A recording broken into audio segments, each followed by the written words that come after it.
Hello friend, आप सबका स्वागत है हमारी यूट्यूब चैनल में। आज हम केवीएस के मॉडल पेपर में पहले सेट ए में हम मैथ के पोर्शन को हल करेंगे। अगर आपके पास ये मॉडल पेपर नहीं है तो आप प्रतीक जी सर के टेलीग्राम ऐप और यूट्यूब चैनल से भी ये मॉडल पेपर ले सकते हैं। आज हम इसमें पहले मॉडल पेपर के सेट ए में हम मैथ के पेपर को सॉल्व करेंगे, जिसमें फर्स्ट क्वेश्चन है, यदि परिमेय संख्या x का व्युत्क्रम y है तो y का व्युत्क्रम होगा। अब व्युत्क्रम दिया हुआ है में, तो x बराबर 1/y, तो y बराबर क्या होगा 1/x होगा, तो y का व्युत्क्रम x हो जाएगा। तो इसमें पहला ऑप्शन राइट है। अब दूसरा क्वेश्चन अधूरा है, तो हम नेक्स्ट क्वेश्चन 3 नंबर क्या है, यदि वर्गाकार बोर्ड का क्षेत्रफल 144 वर्ग इकाई है तो इस बोर्ड की प्रत्येक भुजा की लंबाई क्या होगी। अब हम जानते हैं, मतलब वर्गाकार बोर्ड है वर्गाकार, तो वर्ग की क्षेत्रफल होता है भुजा स्क्वायर, क्षेत्रफल होता है वर्ग का भुजा स्क्वायर। अतः इसमें क्षेत्रफल दिया 144, भुजा स्क्वायर बराबर 144, तो भुजा होगी p बराबर 12 वर्ग इकाई, ऑप्शन नंबर सेकंड। अब नेक्स्ट क्वेश्चन है, एक पद के समीकरण के एक पक्ष से दूसरे पक्ष में ले जाना क्या कहलाता है। प्रतिस्थापन कहलाता है, ये तो सबको पता है। 115 क्वेश्चन है, निम्न में से कौन सी आकृति नीचे लिखे गुणों में से सभी गुण को संतुष्ट नहीं करती है। मतलब किसी भी एक गुण को सभी भुजाएं बराबर हैं, सभी कोण बराबर हैं, सम्मुख भुजाएं समांतर है, इनमें से किसी भी गुण को संतुष्ट नहीं करती है, उस ऑप्शन को हमें देखना है। पहले तो हमें यह पता होना चाहिए कि दिए गई आकृति हैं कौन कौन सी। जैसे P है वो समलंब चतुर्भुज है, Q है वर्ग, R है आयत और S है समांतर चतुर्भुज। अब P में हमें पता है कि आमने सामने की भुजाएं तो बराबर हैं, और ये मतलब ये भुजा और इस भुजा के बराबर है, ये भुजा आपस में बराबर है, लेकिन ये भुजा बराबर नहीं है, तो यही गलत हो गया। इसमें एक तो संतुष्ट नहीं करती है, ऑप्शन होगा नंबर 1। लेकिन हम आगे वाले ऑप्शन को भी देख लेते हैं। जैसे क्यों है वर्ग में हम जानते हैं कि सभी भुजाएं बराबर होती हैं, तो इसमें तो ये भी हो गया। सभी कोण 90 डिग्री होती हैं वर्ग में, तो ये भी सही हो गया। समांतर भुजाएं, सम्मुख भुजाएं समांतर होती हैं, आमने सामने की भुजाएं भी समांतर होती हैं, इसमें तो तीनों राइट हैं। फिर आता है आर में है आयत में आमने सामने की भुजाएं बराबर होती हैं, सभी कोण 90 डिग्री के होते हैं, और समांतर चतुर्भुज में भी आमने सामने की भुजाएं समांतर होती हैं। फिर आता है नेक्स्ट क्वेश्चन 116, यदि एक चतुर्भुज के तीनों कोणों में से प्रत्येक की माप 80 डिग्री है तो चौथे कोण की माप होगी। अब हम जानते हैं कि चतुर्भुज के चारों कोणों का योग 360 डिग्री होता है, और इसमें 3 कोण दिए गए हैं जिसमें प्रत्येक की माप 80 डिग्री है, तो 3 का होगा 80 गुना 3 240, 360 में से 240 को माइनस कर देंगे तो 120 आंसर आ जाएगा। आपको समझ में आया होगा। अब हम देखते हैं 117 का क्वेश्चन। 117 के क्वेश्चन में, यदि एक चतुर्भुज का एक विकर्ण उसके दो सम्मुख कोणों को समद्विभाजित करे तो वह होता है 1। अब हमें मतलब सभी चतुर्भुज जैसे 3-4 चतुर्भुज होते हैं, जैसे समांतर चतुर्भुज है, समचतुर्भुज है, समलंब चतुर्भुज है, वर्ग है, आयत है, पतंग है, ये सब चतुर्भुज के प्रकार हैं, उनके बारे में थोड़ा पता होना चाहिए। अब हम सबसे पहले देखते हैं आयत क्या होता है। आयत की आमने सामने की भुजाएं बराबर होती हैं, लेकिन चारों भुजाएं बराबर नहीं होती हैं। अब समद्विभाजित सम्मुख कोण कौन से होते हैं, पहले तो ये चेक करो। सम्मुख कोण होते हैं ये कोण, और ये कोण सम्मुख कोण है, ये कोण सम्मुख कोण है, तो इनको समद्विभाजित करने वाली आकृति का पूछा है इसमें। तो अब समांतर चतुर्भुज है, समांतर चतुर्भुज के अंदर आमने सामने की भुजाएं समांतर तो होती हैं, लेकिन दोनों विकर्णों की लंबाई अलग अलग होती है, तो ये अंतः कोणों को समद्विभाजित नहीं करता है। फिर आता है आयत में भी आमने सामने की भुजाएं समांतर होती हैं, लेकिन भुजाओं का मान है वो असमान होता है, इसलिए विकर्ण अलग अलग होते हैं, ये भी समद्विभाजित नहीं करता है। फिर आता है समचतुर्भुज और वर्ग, ऐसी दो आकृतियाँ हैं जिनमें अंतः कोण समद्विभाजित किया जाता है। समचतुर्भुज में चारों भुजाओं की लंबाई बराबर होती है, वर्ग में भी चारों भुजाओं की लंबाई बराबर होती है, अतः विकर्ण उनके आपस में लंब समद्विभाजित करते हैं, तो इसमें ऑप्शन नंबर 3 राइट होगा। फिर आता है 118 का क्वेश्चन, 4m³ n² जैसा समान पद है। अब हम m की घात 3 है और n² है, तो ऐसे ऑप्शन देख लेंगे। ऑप्शन से ये क्वेश्चन आराम से सॉल्व हो जाएगा। इसमें ऑप्शन नंबर 2 राइट है, क्योंकि -6 है वो तो कांस्टेंट पद है, कांस्टेंट पद का मान तो कुछ भी हो सकता है। नेक्स्ट क्वेश्चन, a+b के स्क्वायर के गुणनखंडों की संख्या होती है। अब द्विघात समीकरण, हमें पता है कि द्विघात समीकरण में 2 गुणनखंड होते हैं, तो इसमें ऑप्शन नंबर 3 राइट है। 120 नंबर है, यदि y कोई शून्येतर पूर्णांक है मतलब नॉन जीरो इंटीजर है तो y की घात 0 होगी। अब हमें पता है कि किसी भी इंटीजर की घात शून्य होने पर उसका मान हमेशा 1 होता है। यह बात आप याद रखना, किसी भी चीज़ की घात 0 हो शून्य के अलावा, शून्य की पावर शून्य तो अपरिभाषित होगा, इसका मान हम ज्ञात नहीं कर सकते अभी तक, लेकिन y की किसी भी शून्य के अलावा कोई भी हो उसकी घात 0 होने पर उसका मान हमेशा 1 आता है। अतः ऑप्शन नंबर 1 राइट है। निम्न में से कौन 2 की घात 4/3 की घात 4 का व्युत्क्रम नहीं है? अब 2 की घात 4/3 की घात 4 इसको हम मतलब का व्युत्क्रम नहीं है, व्युत्क्रम मतलब उल्टा कर देंगे दी गई संख्या को, तो क्या हो जाएगा 3/2 की घात 4। अतः 3/2 मतलब ऑप्शन 1 तो सही है, इसमें व्युत्क्रम है ये तो। ऑप्शन नंबर सेकंड है 3/2 की घात -4, ये ऑप्शन इसमें गलत हो गया है क्योंकि -4 नहीं 3/2 की घात 4 होगा। अब इसके मतलब 3 नंबर ऑप्शन है 2 की घात -4/3 की घात -4, ये ऑप्शन भी इसमें सही है क्योंकि -4 इसको उल्टा करेंगे तो 2 की घात -4 लेकिन इसमें ये गलती हो गई है कि 2/3 के कोष्टक आएगा इस ऑप्शन में, नंबर 3 ऑप्शन में 2/3 की कोष्टक की घात -4 होगा, मतलब मिस प्रिंटिंग हुई है शायद इसमें। अब नेक्स्ट क्वेश्चन 122 में मान लीजिए मूलधन P है, दर R है और समय T है, साधारण ब्याज S है, चक्रवृद्धि ब्याज C है, तो निम्न संभावनाओं पर विचार कीजिए कि C मतलब चक्रवृद्धि ब्याज का मान चक्रवृद्धि ब्याज का मान है वो साधारण ब्याज से ज़्यादा होगा, चक्रवृद्धि ब्याज बराबर साधारण ब्याज, चक्रवृद्धि ब्याज से साधारण ब्याज ज़्यादा होगा। अब इसमें एक चीज़ देखो, चक्रवृद्धि ब्याज क्या होता है और साधारण ब्याज क्या होता है। साधारण ब्याज तो कितने भी साल में हो, मतलब समय उस वक्त कुछ भी हो, 1 साल 2 साल 3 साल 4 साल 5 साल, उसमें ब्याज हमेशा समान आएगा, हर साल का ब्याज साधारण ब्याज में समान आता है। अगर किसी मूलधन का मान लो कि पहले साल ब्याज 100 रुपये है तो उसकी अगले साल भी उसका 100 होगा, उसका अगले साल भी 100 होगा, तो साधारण ब्याज तो मान हमेशा बराबर होता है। चक्रवृद्धि ब्याज C क्या होता है, चक्रवृद्धि ब्याज में पहले साल में साधारण ब्याज और चक्रवृद्धि ब्याज दोनों बराबर होते हैं, मतलब अगर चक्रवृद्धि ब्याज 100 रुपये है तो साधारण ब्याज भी 100 रुपये होगा, लेकिन उसके अगले साल तो साधारण ब्याज तो 100 ही रुपये होगा, लेकिन चक्रवृद्धि ब्याज है वो इस साधारण ब्याज की मतलब 100 रुपये जो पहले साल का ब्याज है उस पर और ब्याज लगता है, साधारण चक्रवृद्धि ब्याज का यही मतलब है। अतः इसका मान हमेशा साधारण ब्याज से ज़्यादा होता है, तो इसमें ऑप्शन 1 सही है, चक्रवृद्धि ब्याज का मान हमेशा साधारण ब्याज से ज़्यादा होता है पहले साल को छोड़कर। अब इसमें नेक्स्ट क्वेश्चन, यदि एक बेलन की प्रारंभिक ऊंचाई की 1/4 हो जाए और त्रिज्या दुगुनी हो जाए तो निम्न में से कौन सा कथन सत्य होगा। अब देखो इसमें, अब सबसे पहले तो हमें बेलन की मतलब इसमें ऑप्शन देखने पड़ेंगे। जैसे बेलन का अब सूत्र 2 होते हैं, एक तो बेलन का पृष्ठीय क्षेत्रफल होता है, वक्र पृष्ठीय क्षेत्रफल, एक होता है संपूर्ण पृष्ठीय क्षेत्रफल। तो इसमें बात ऑप्शन में की जा रही है संपूर्ण पृष्ठीय क्षेत्रफल, जिसका सूत्र होता है 2πr h + r।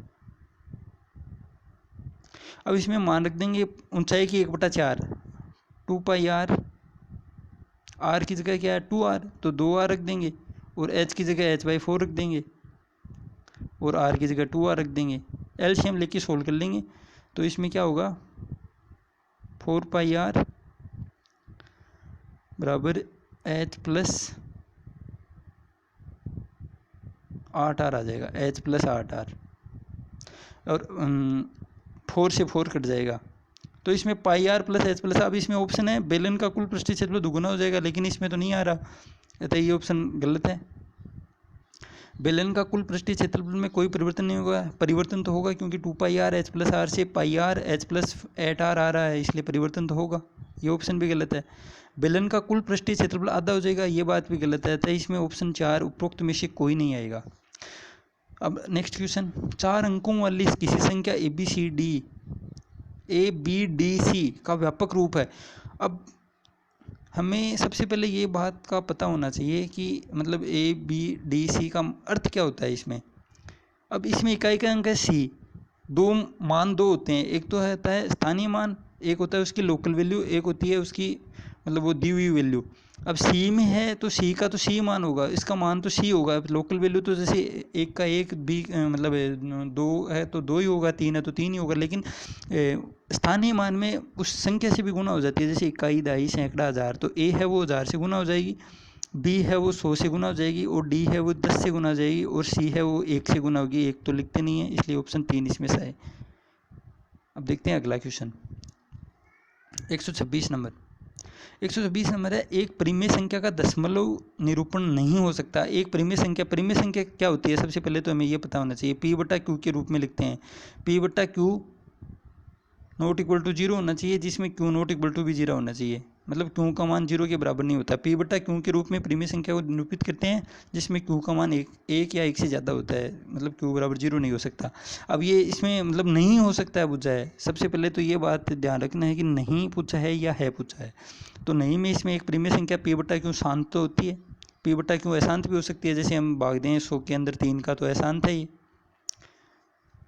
अशांत आवर्ती भी होती है। आवर्ती का मतलब क्या है, पहले तो ये बात समझो आप। आवर्ती के अंदर मतलब किसी भी संख्या में, जैसे 10 में 3 का भाग देते हैं तो 3 पहले मतलब 3 3 9 3 पॉइंट, फिर 3 3 3 3, ये है आवर्ती, 3 की आवर्ती हो रही है। और फोर्थ ऑप्शन है इसमें अनावर्ती। अनावर्ती मतलब अशांत अनावर्ती। अशांत भी और अनावर्ती हो ऐसी कोई संख्या नहीं है। सभी संख्याओं में, किसी भी संख्या में आप किसी भी संख्या का भाग दोगे तो उसमें आवर्ती तो आएगी ही आएगी। किसी भी संख्या के पश्चात आ सकती है। एक संख्या के पश्चात, जैसे 10 बटा 3 में एक संख्या के बाद ही आ रही है, किसी में 2 के बाद आती है, किसी में 3 के बाद आती है, किसी में 4 के बाद आती है। इसी आवर्ती तो आएगी ही।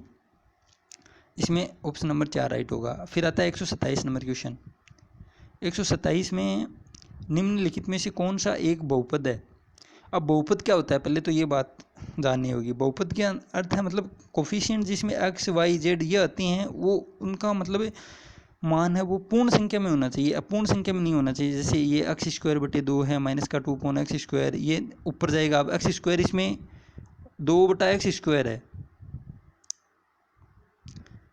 2 बटा एक्स स्क्वायर। अब एक्स स्क्वायर को ऊपर ले जाएंगे तो एक्स की घात -2 हो जाएगा, इसलिए ये तो बहुपद है नहीं।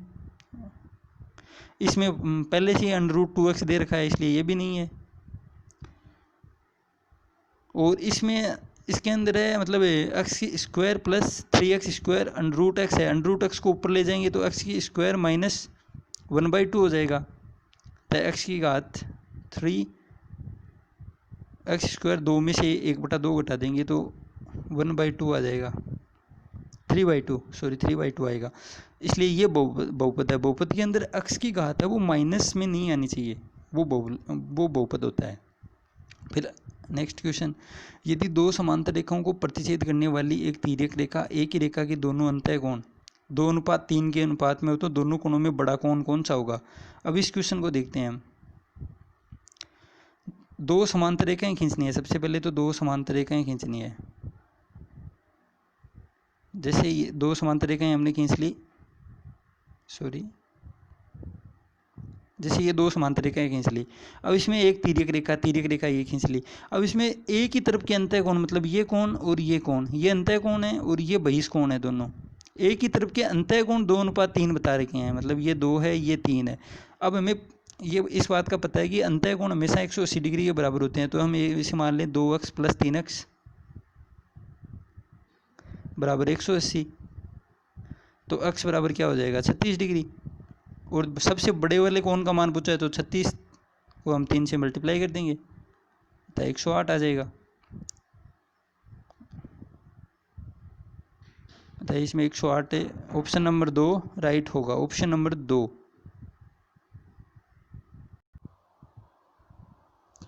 देखते हैं 129 का क्वेश्चन करते हैं हम। 129 का क्वेश्चन है, यदि दो त्रिभुज ABC और PQR दो त्रिभुज हैं, इसमें भुजा AB बराबर AC है। भुजा AB बराबर AC दे रखा है, इसमें AB बराबर AC, ये दो भुजाएं आपस में बराबर हैं। कोण C बराबर कोण P दे रखा है, कोण C बराबर कोण P, और कोण B बराबर कोण Q, ये कोण इस कोण के बराबर है, कोण B बराबर कोण Q, मतलब दो कोण आपस में बराबर है तो तीसरा कोण भी बराबर ही होगा। ये कोण है वो कोण A बराबर कोण R भी होगा इसमें। अब इसमें ऑप्शन क्या है? अब पहले तो हमें ये सर्वांग और समरूप दो चीज़ों को समझना होगा। सर्वांग क्या होते हैं? सर्वांग होते हैं दो त्रिभुज एक जैसे होना है, एकदम एक जैसे होना। और समरूप होते हैं कि उनकी आकृति है ना, रूप मतलब रूप में समान होना, लेकिन वैसे मतलब एक जैसे नहीं होना। जैसे भुजा AB का मान AC के बराबर दे रखा है, लेकिन भुजा AC और AB के अलावा इसमें BC की भुजा की माप नहीं दे रखी है, इसलिए हमें इसके आकार का पता नहीं है। आकार इनका छोटा बड़ा भी हो सकता है। कोण जैसे 50 डिग्री में एक भुजा तो हम लेंगे 5 सेंटीमीटर, और दूसरी भुजा जैसे PQR त्रिभुज में हम भुजाओं का मान ज़्यादा भी ले सकते हैं, कम भी ले सकते हैं। इसका मतलब है कि ये त्रिभुज सर्वांग सम तो बिल्कुल नहीं हो सकते, लेकिन समरूप हो सकते हैं तीनों कोण। कौन सा समरूपता का नियम लगेगा इसमें? कौन कौन ए एंगल नियम के अनुसार ये समरूप तो होंगे लेकिन सर्वांगसम नहीं होंगे। अतः देखते हैं ऑप्शन। समद्विबाहु त्रिभुज दो भुजाएं बराबर हैं तो समद्विबाहु त्रिभुज होगा, परंतु सर्वांगसम नहीं। समद्विबाहु और सर्वांगसम ये तो गलत है, इसमें न तो सर्वांगसम और न ही समद्विबाहु। समद्विबाहु तो होगा और सर्वांगसम नहीं, इसमें ऑप्शन नंबर 1 राइट है। समझ में आ गया होगा? चलो फिर से देखते हैं। दो त्रिभुज है ABC और PQR, इसमें भुजा AB बराबर AC दे रखा है, मतलब भुजा AB का मान AC का मान दे रखा है, तो समद्विबाहु त्रिभुज तो है ये। भुजा BC का मान हमें पता नहीं है। कोण C बराबर कोण P दे रखा है, कोण C बराबर कोण P, कोण B बराबर कोण Q। अतः हमें पता है कि त्रिभुज में 180 डिग्री का कोण होता है, अंतः कोण 180 डिग्री होते हैं। इसमें दो भुजाएं, दो कोण आपस में बराबर है, तो तीसरा कोण जैसे कोण A का मान कोण R के बराबर ही होगा। अतः कोण कोण कोण नियम से ये समरूप त्रिभुज तो होंगे लेकिन सर्वांगसम नहीं होंगे, क्योंकि कोण कोण कोण ये सर्वांगसम का नियम नहीं है। याद रखना दोस्तों, बहुत कन्फ्यूजन होता है। कौन कौन नियम सिर्फ समरूपता में होता है, सर्वांगसमता में नहीं होता है। सर्वांगसमता भुजा कोण भुजा समकोण त्रिभुज, ऐसे 3 नियम होते हैं सर्वांगसमता है, लेकिन ये समरूप नहीं है। समरूपता होगा, सर्वांगसम नहीं होगा। अब लास्ट क्वेश्चन है, आकृति में यदि समांतर चतुर्भुज ABCD और आयत ABEM के समान क्षेत्रफल हैं। अब एक ही आधार पर बने त्रिभुज और चतुर्भुज, समांतर चतुर्भुज का अगर क्षेत्रफल समान है तो हमेशा ये एक मतलब याद रख लेना, जल्दी से सोल्व हो जाएगा इसमें।